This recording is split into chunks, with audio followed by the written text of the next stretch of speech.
सन 2000 से युवा एवं वयस्कों में मानसिक स्वास्थ्य की दिशा में कार्य करने वाले चेंज मेकर्स कॉरपोरेशन के तत्वाधान में बिंद भवन कमक्षा चुंगी के प्रांगण में मतदान का मनोविज्ञान पर परिचर्चा रखी गई।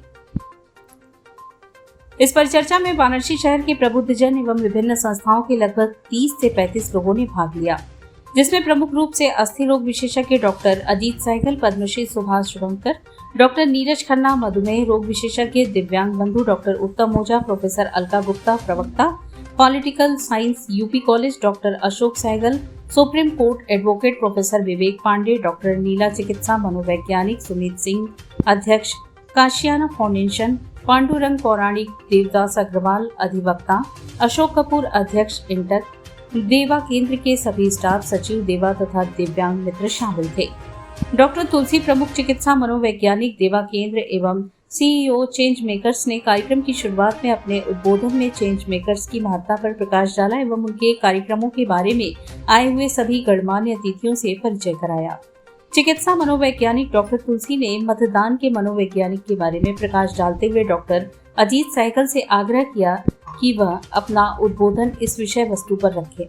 मतदान का मनोविज्ञान पर प्रकाश डालते हुए डॉक्टर अजीत सहगल ने मतदान के ऊपर प्रकाश डाला। उन्होंने कहा कि एक दान तो वह होता है जिसमें हम कोई अपेक्षा नहीं रखते और केवल मतदान ही विश्व में ऐसा दान है जिसमें दान देने के उपरांत हम व्यक्ति से अपेक्षा रखते हैं। डॉक्टर अलका ने अपने वक्तव्य में कहा कि भारतवर्ष की आबादी में प्रमुख रूप से युवा है और युवा वर्ग को बढ़ चढ़कर मतदान करना चाहिए। राजनीति शास्त्र की प्रोफेसर होने के कारण बहुत अच्छी तरीके से मतदान के मनोविज्ञान की विवेचना की। दिव्यांग बंधु डॉक्टर उत्तम ओझा ने कहा कि भारतवर्ष आने वाले वर्षों में तभी विकसित हो सकता है जबकि प्रत्येक व्यक्ति, चाहे वह दिव्यांग क्यों न हो, वह भी वोट दे। संस्कृत के विद्वान प्रोफेसर विवेक पांडे ने नेतृत्व की साइकोलॉजी पर प्रकाश डाला। वाराणसी रेडियो स्टेशन के पांडुरंग पौराणिक ने राष्ट्र के निर्माण में मतदान की प्रक्रिया की विवेचना की। सुमित सिंह ने उन विभिन्न आयामों को प्रस्तुत किया जिसके कारण मतदान की प्रक्रिया धीमी हो जाती है। सुप्रीम कोर्ट के एडवोकेट अशोक सहगल ने मतदाताओं की सूचियों में होने वाली त्रुटियों के बारे में विवेचना की। फिनटक के अध्यक्ष अशोक कपूर ने मतदान को एक पर्व के रूप में और भय मुक्त वातावरण में मनाने का आग्रह किया। डॉक्टर नीला चिकित्सा मनोवैज्ञानिक ने कर्तव्य और अधिकारों की बात की। पद्मश्री श्री भाषा सुपरकार ने अपने वक्तव्य में कहा कि मतदान के पूर्व हमें यह जान लेना जरूरी है कि हम मत क्यों दे रहे हैं और किसको दे रहे हैं। परिचर्चा के अंत में डॉक्टर तुलसी ने क्षेत्रीय समस्याओं के मनोविज्ञान के ऊपर प्रकाश डाला। प्रमुख मधुमेह रोग विशेषज्ञ डॉक्टर नीरज खन्ना ने आए हुए सभी विद्वानों को धन्यवाद देते हुए कहा कि हमें मतदान एक योद्धा बनकर देना चाहिए और गर्मी ज्यादा बरसात नहीं देखना चाहिए। इसके लिए मनोवैज्ञानिक माध्यमों से मतदाताओं को प्रेरित करना अत्यंत आवश्यक है, जिसकी शुरुआत आज की विचार गोष्ठी से कर दी गई है। अंत में राष्ट्रगान गाकर सभा की समाप्ति की गई। सेमिनार का मुख्य विषय वस्तु है कि वोटिंग की, मतदान की क्या साइकोलॉजी होती है, आखिर लोग मतदान क्यों करते हैं और क्यों नहीं करते हैं, वो भी एक व्यवहार है। और psychology is the science of behaviour, psychology व्यवहार का ज्ञान है।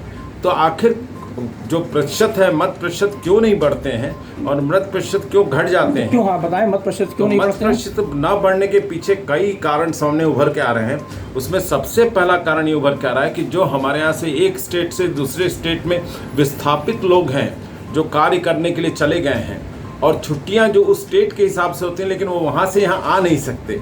तो इसलिए मतदान के पहले जरूर ऐसी व्यवस्था करनी चाहिए, स्पेशल ट्रेन्स चलाने चाहिए, जिससे कि जो लोग अपने अपने गांव, अपने अपने क्षेत्र में आ सकें। ना आने के कारण मत प्रतिशत गिरता है। तो ये एक बहुत बड़ा कारण है। दूसरा कारण है कि जब भी मत प्रतिशत तब बढ़ता है जब हम उस क्षेत्रीय समस्या को, वहाँ की मूलभूत समस्याओं को ध्यान देते हैं।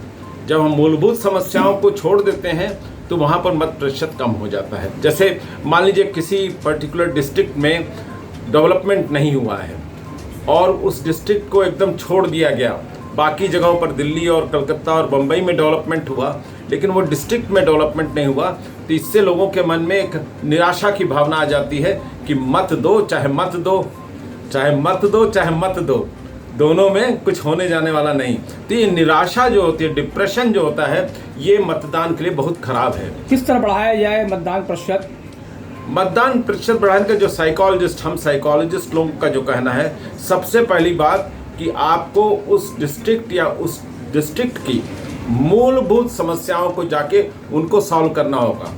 अगर उन मूलभूत समस्याओं को आपने सॉल्व किया तो व्यक्ति विशेष या परिवार विशेष या सोसाइटी समाज विशेष कम से कम ये महसूस करने लगता है कि देखो इन्होंने हमारे जगहों पे लाइट रोड ये बनवा दिए हैं।